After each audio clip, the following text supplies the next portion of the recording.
Olá, seja bem-vindo. Vamos começar a nossa correção de prova. Esse curso, ele foi preparado para você que está nessa reta final aí e está na correria para você poder consolidar os conhecimentos que você já tem. Você tem seu material na mão, que é a prova. Ela é completa, incluindo também as outras disciplinas, mas eu sou a professora de Fundamentos da Educação e Legislação Educacional. Eu vou corrigir com você somente essa parte de legislação e de fundamentos. Porém, eu vou colocar o gabarito da prova inteira para você, se você quiser ir treinar o seu português, a sua informática, o seu raciocínio lógico, você vai ficar à vontade. Bom, para o melhor aproveitamento da sua aula, é importante que você já tenha feito os seus exercícios. Se você não fez os exercícios, faz o seguinte: pausa esse vídeo, vai lá fazer os exercícios, depois você volta para cá para fazer a correção junto comigo, tá bom? Que você vai ter um aproveitamento muito melhor. Bom, além da prova, eu coloquei para você também uma cópia dos slides. Então, se você quiser acompanhar a aula pela cópia dos slides, também você pode fazer, porque lá você tem algumas informações que vão estar aqui no slide que não estão, lógico, né, na sua prova. Bom, vamos lá. Toda semana vocês vão receber o quê? A aula, o PDF da aula, né? Num dia, e no dia seguinte, a correção. Então, segunda-feira recebe o PDF, na terça-feira é a correção. Quarta-feira recebe um novo PDF, quinta-feira é a correção, sexta-feira recebe um novo PDF, sábado é a correção. Nós vamos percorrer juntos aí pelo menos 8 semanas de aula e vamos fazer a quantidade de questões aí multiplicada por essas 8 semanas, sendo 3 provas por semana. Então, está disposto a começar a estudar e estudar de maneira certa? Então, você está no lugar certo. Eu sou a professora Ana Vital, sou professora de Fundamentos de Educação e Legislação Educacional e já estou nessa estrada concurseira há muito tempo. E eu tenho certeza que eu vou te ajudar bastante. Se você sentir falta durante esse curso de correção de provas, você sentir falta da teoria, eu também tenho mentoria com o curso completo de teoria. Aí você também pode agregar valor aí na sua preparação, tá bom? Então vamos juntos lá e vamos começar. E eu vou começar fazendo aí a transição dos meus slides. Para começar, nós temos a questão número 3 da prova, né? A gente pulou algumas questõezinhas aí, tem a questão número 3.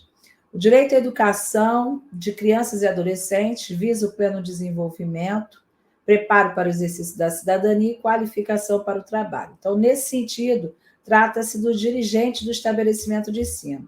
O que o dirigente do estabelecimento de ensino tem que comunicar ao conselho tutelar? Então, ele deve comunicar algumas coisas. E outras ele não precisa comunicar. Então, a resposta aí é a letra A, né? Maus tratos envolvendo seus alunos. Mas ele comunica só maus tratos? Não. Ele comunica frequência, se a frequência não estiver muito boa, né? Ele vai comunicar ali, quando ele atingir 30% do que pode faltar, também tem que comunicar ao conselho tutelar. Altos índices de evasão, de repetência, também tem que ser comunicado ao conselho tutelar.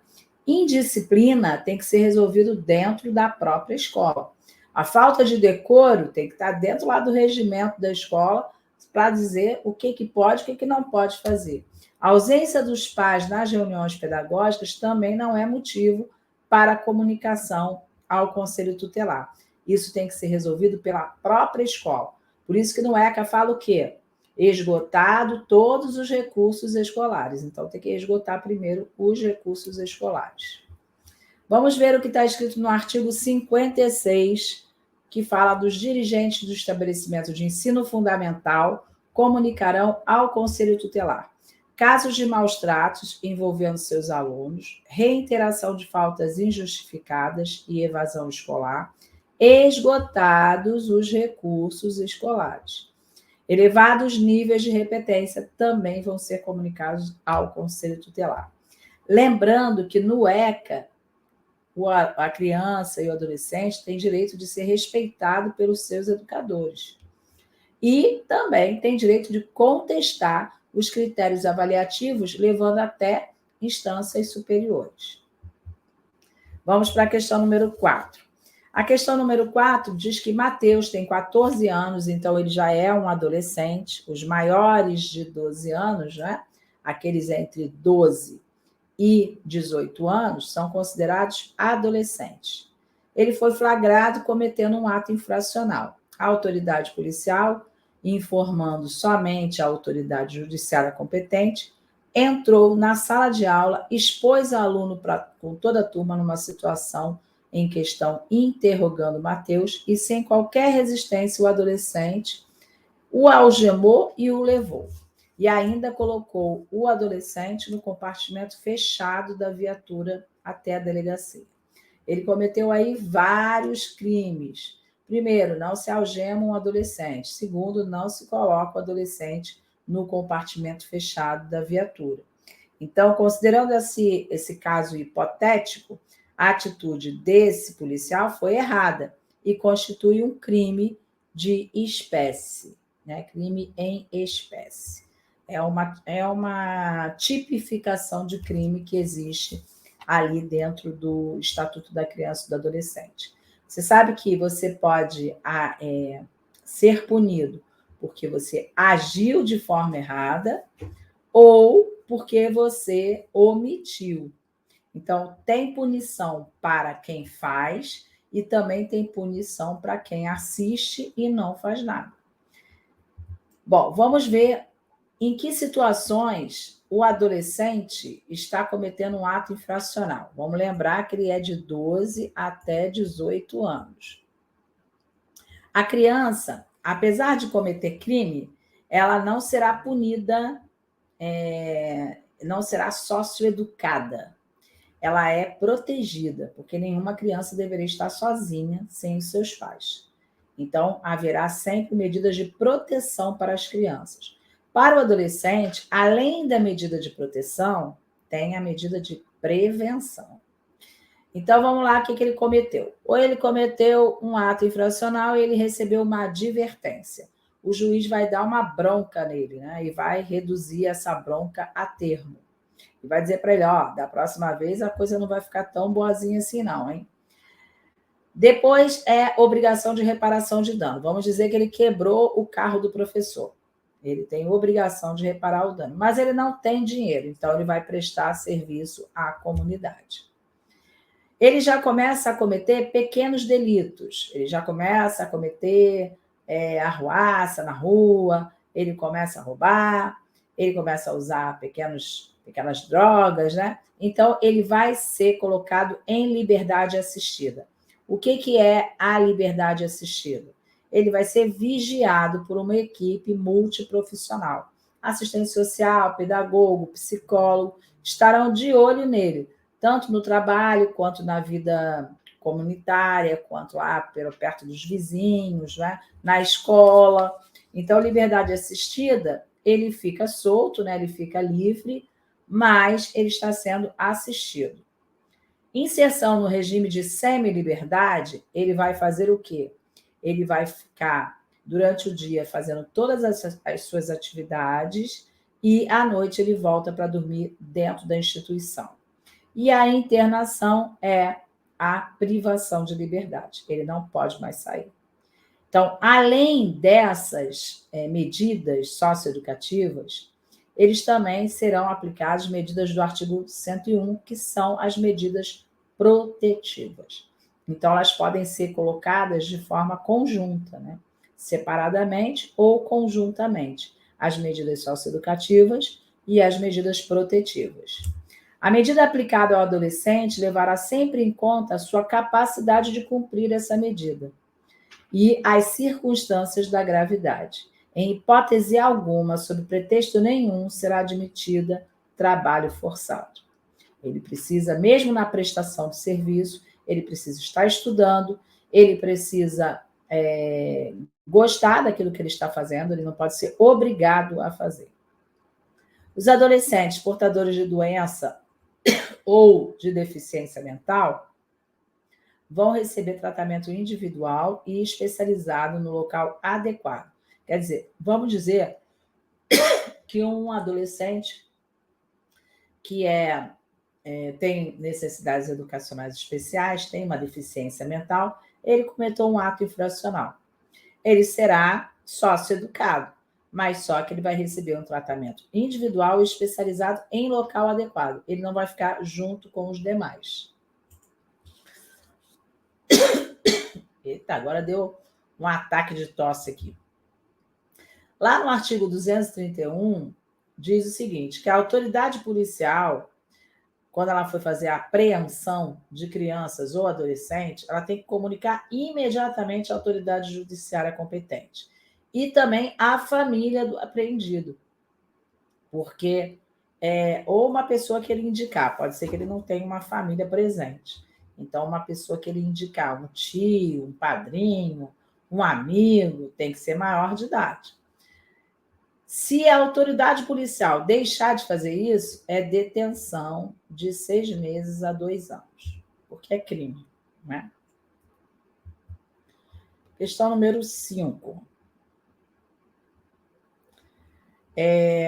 Aqui é o seguinte, quando se pensa em didática, a ação de definir objetivos e aprendizagem significa reflexões sobre a estruturação do planejamento, especialmente pelos professores, sendo que tal ação precisa estar diretamente relacionada com a escolha de conteúdos, procedimentos, atividades, estratégias, avaliação, metodologia a ser adotada para atender os objetivos gerais por meio dos objetivos específicos. Então, aqui a gente já viu que tem todos os elementos de um planejamento. Objetivos gerais, objetivos específicos, conteúdos, procedimentos, estratégias, avaliação, metodologias. Assim, é recomendável delimitar claramente os objetivos a serem seguidos. Sejam esses objetivos cognitivos, atitudinais ou de competências, que são os procedimentais. Considerando que é mais acessível atingir o resultado a partir da conceituação mais simples para as mais elaboradas, isso quem vai falar é a taxonomia de Bloom, começar pelo mais simples até o mais complexo. Então, para a efetivação dos objetivos de ensino, é correto afirmar. Questão número 5. Na prática, a utilização dos verbos em função do comportamento que se espera organiza os objetivos da aprendizagem devidamente distribuídos em níveis, por ordem de complexidade. Podem corroborar o alcance dos objetivos gerais sem que tenha alcançado os objetivos específicos. É impossível. Impossível você chegar nos gerais sem passar pelos específicos, tá? A taxonomia de Bloom não apenas esquematiza uma classificação, como também organiza hierarquicamente os processos cognitivos, na medida em que os processos cognitivos mostram resultados positivos quanto à aprendizagem esperada. Caracteriza a importância da independência entre os níveis. Não tem independência entre os níveis. Na taxonomia, um nível depende do outro. Eu vou passando, né, de um nível para o outro. A resposta certa aqui é a letra C. Na letra D diz assim, a taxonomia, classificação sistemática de Bloom, encontra-se estruturada em níveis de complexidade, que vão do mais simples até o mais complexo. No plano educacional, isso que significa que para a conquista de uma nova habilidade ou um conhecimento no próximo nível, o estudante poderá ter o domínio de conhecimentos ou habilidades do nível posterior, sem que tenha alcançado o nível anterior. Não é possível ir para o próximo nível sem alcançar o nível anterior. Então, dentro da taxonomia, eu vou vencendo as etapas do conhecimento. Vamos entender essa taxonomia aí. Nós temos uma taxonomia original e uma taxonomia revisada.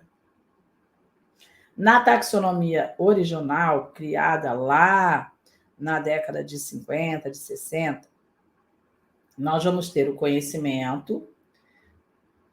Para o conhecimento acontecer, eu tenho que ter compreensão, eu tenho que ter aplicação desse conhecimento, capacidade de análise, síntese e avaliação.